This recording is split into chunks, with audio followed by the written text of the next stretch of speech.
Good morning, ladies and gentlemen. Thank you very much for watching Philosophy Network channel on YouTube.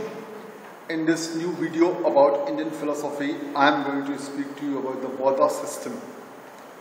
The Bauddha system finds its origin in the teachings of Gautama Buddha, the founder of Buddhism. At a very early age, the sight of death, disease, old age and misery awoke him to a consciousness of human suffering of which man is the subject. Buddha spent many years to discover the origin of human sufferings and means to overcome them. For this purpose, he chose to meditate, to do penance and to study.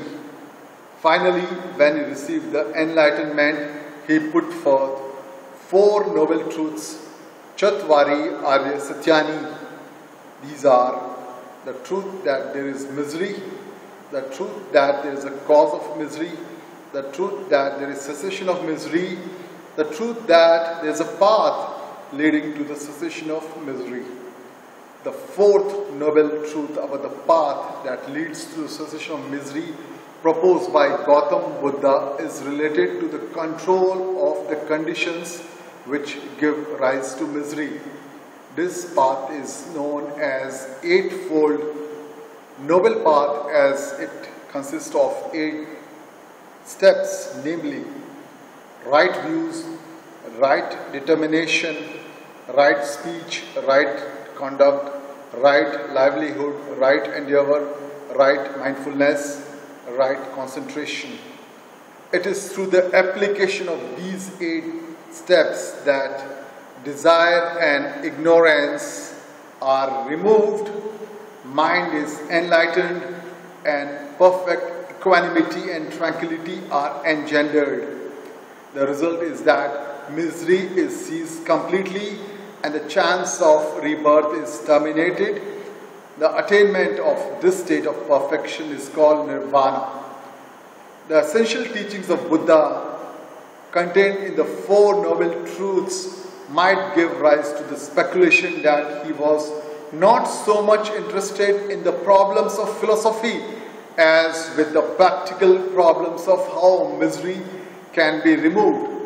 For Buddha, it was a sheer waste of time to discuss metaphysical problems at a time when human being was writhing in misery.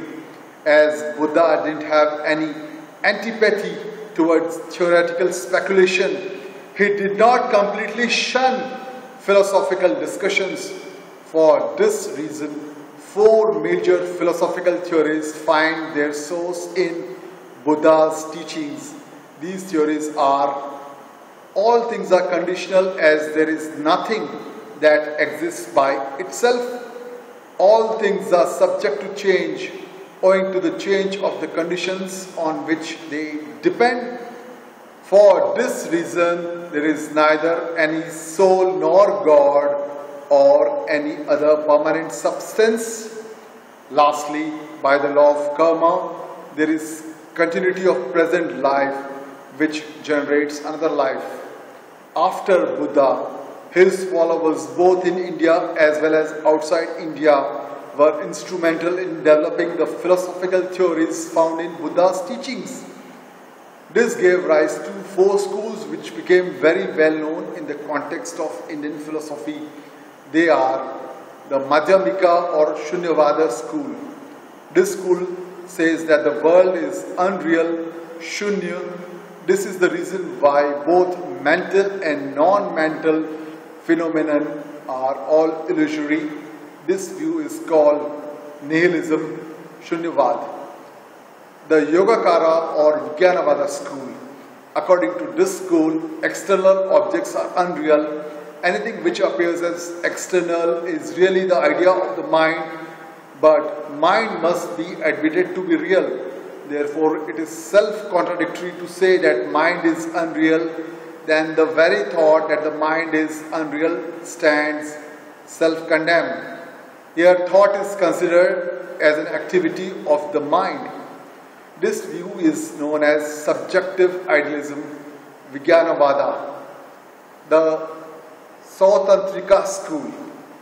The view that both the mental and the non-mental states are real is held by this school.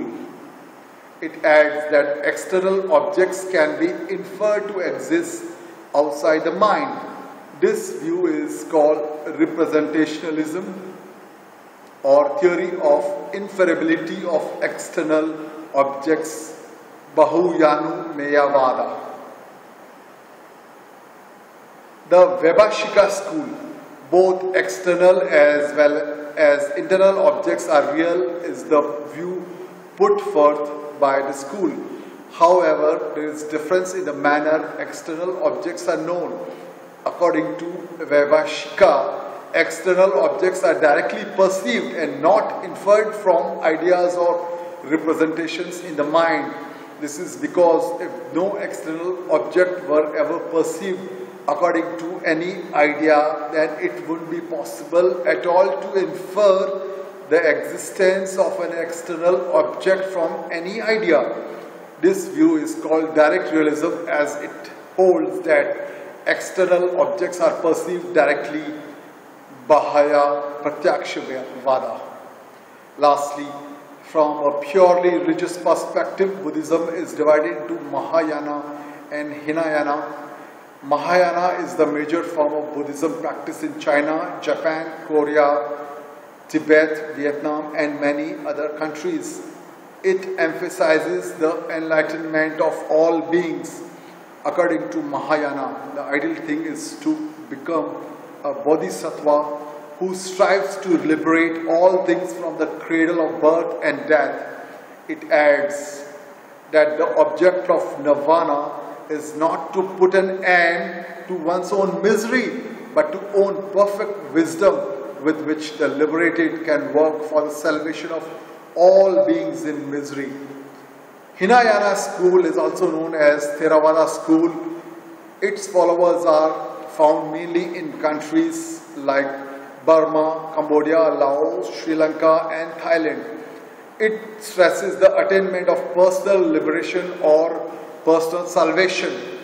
The followers of Hinayana School maintain that nirvana should be sought in order that an individual may put an end to his own misery. Thank you very much for having watched this video.